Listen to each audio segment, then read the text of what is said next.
Hello everybody. So today I have a tutorial for you, and it's going to be about, can you see me now? It's going to be about wool dreads. This one's kind of waiting to dry. So I'm going to show you how to make wool dreads today. The kind of wool that you're looking for is called Merino wool roving. Merino roving. I might have said that wrong. I'll write it down below, obviously. You're looking for that kind of wool. The reason you want roving is because it's a loose fiber. You don't want anything that's already made into string or whatever, because that's not going to work for you. You want wool roving. It's a felting wool, so a lot of people use it for crafts or whatever. Most people use it for dreads. I've used it in the past. I get dreads like this. These ones, super nice. This one's, you can't really see. Can you see? This is a wool dread that I made earlier. It's super nice. It's kind of short, actually. But yeah, so I'm going to show you how to make these today. So the stuff that you're going to need a metal or ceramic bowl. The reason you would want metal or ceramic is because it holds heat, and you want boiling water. The water I have now is a little bit lukewarm, but that's okay. You're going to want your wool roving, obviously. And soap of your choice. Blech. I can't talk today, jeez. And soap of your choice. I have, by popular demand, olive oil soap. Olive soap. This is by Kiss My Face. And I've already shaved off pieces and put it in there earlier. So yeah, so you're gonna need a soap of your choice. It's always good to go natural or organic when it comes to your soap that you choose to use. The reason you're using soap is because it helps those fibers stick together. It also keeps your wool dreads smelling nice and fresh. The soap that I usually go for is a more natural soap. This stuff smells fucking awesome. I usually buy the mint, like the peppermint kind. This one is lavender. Oh, it smells so good. And it's by this thing. I know it's backwards, but whatever. Pure natural soap. Brr. Love this stuff. It's awesome. But I also use olive soap just because it's organic-ish. It's more natural, and you want to look for a soap that's the same pH level as your skin. I know that there's some tutorials that have mentioned this. I know that Tez, is that your name? I don't know. Tez Mania TV. She's made a tutorial on wool dreads as well, and she's actually mentioned the pH. The reason why you want a soap with the same pH as your skin is because soap that has chemicals can deteriorate the dread, because it is a natural fiber, and that's just what soap does. Soap breaks down oils and stuff, so that's why you want a more natural soap to use with your dreads. So you'll need your soap, your hot water bowl, and a nice, I always use like a towel or something. I know Tez used bubble wrap. That stuff works pretty good. I use a towel because I like absorbing the excess water, and it helps the dreads form better, I think, anyway. And it's easier for me to mush it around. So like, this is what we're going for today. So let's get started. I'm just gonna move this over more. Can you see? Can you see the fucking thing? Can you see? So I might have to hold this with myself, just because it likes to move around. Can you see me now? So I might hold it with my belly. But this is the merino wool roving. You can see that it's all loose fibers like that. Some people use scissors to separate it. I like to just rip it apart. I find it comes apart nicer that way. So what you want to do, this will give a thickness like this.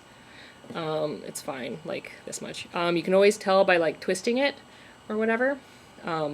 So I like to split it in half like this.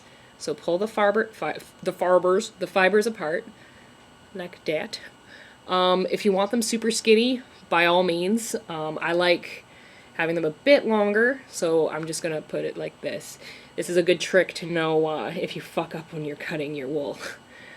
So I just like put it in the middle like that, and then to blend them together, you want to just pull and push at the same time, and that just like locks those fibers together. So when you're rolling, they're gonna be together and they're gonna stick, and you won't have like that awkward line of wool that happens sometimes when you're rolling. There's some fucking cat hair. Fucking cat. Probably took a nap on my fucking towel. Bitch. Anyway. So after that's blended together, as best as you can, you're gonna want to completely submerge it into your water. I know some people use a water bottle, like a sprayer. That's perfectly fine. I used to do that. But I prefer to actually have it wet. I'm pretty sure that the water that I have is like lukewarm. You don't want to burn yourself, but you also don't want it cold either. The heat helps the fibers meld together, as it were, with that. So I might run and get some more hot water. But right now, it's okay. It's all right. It's not the best, but it's okay. So now we're just gonna take our chunk of wool and dump it in the water. And then we're going to start rolling. So just like that. And then like, you can see the cat in the background. Take out the excess.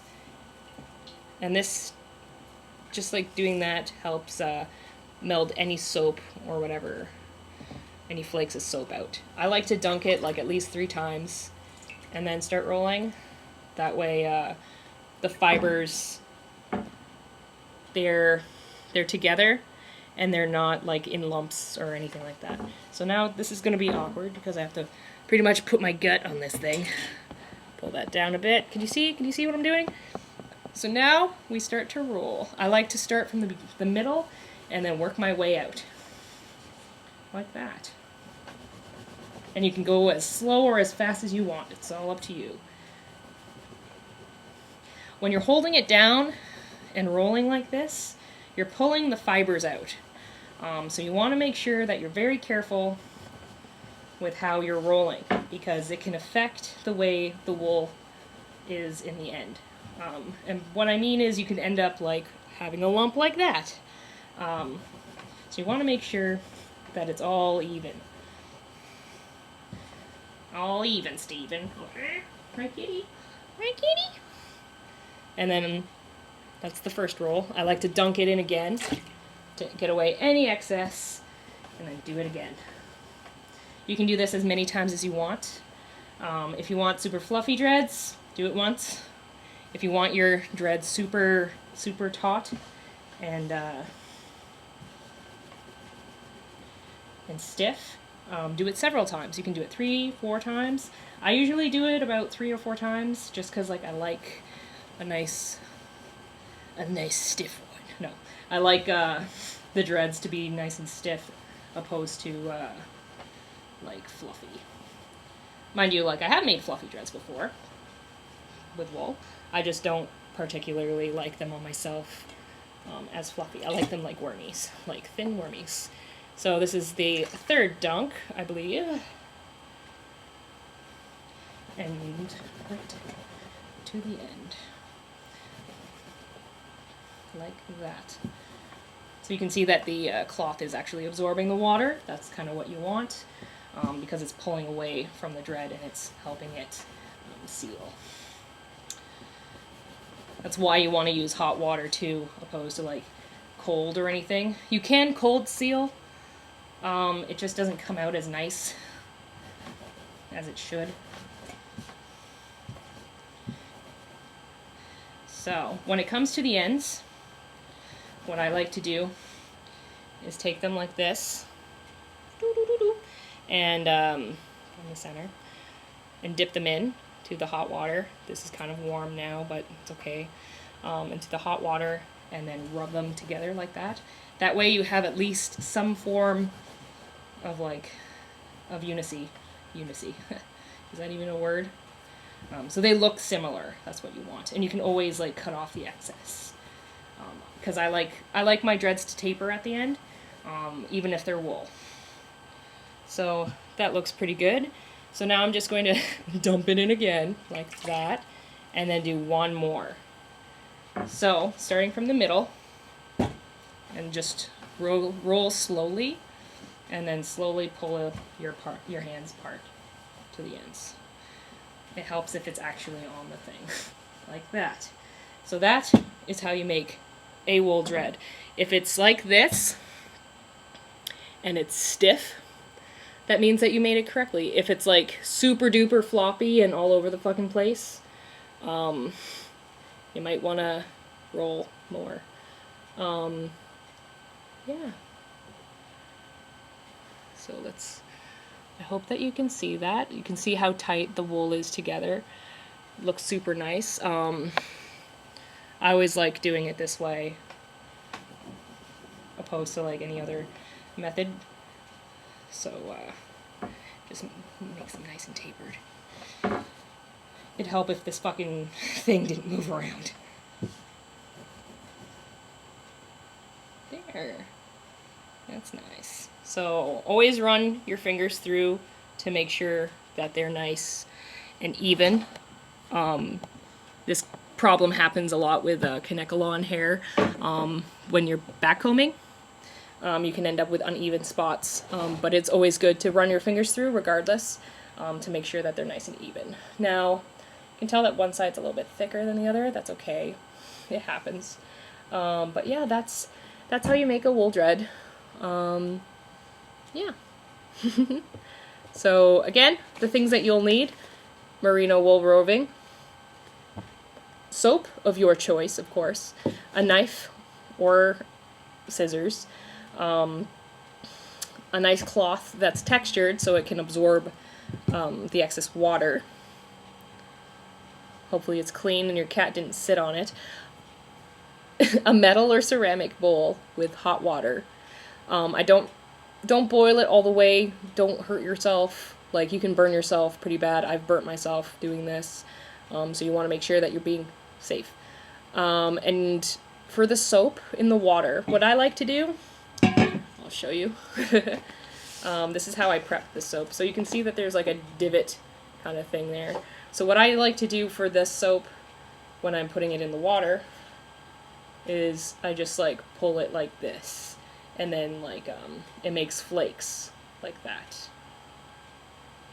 And then you can just swoosh it around. The reason I do it that way instead of like cutting off pieces and stuff is that it dissolves a lot faster than it would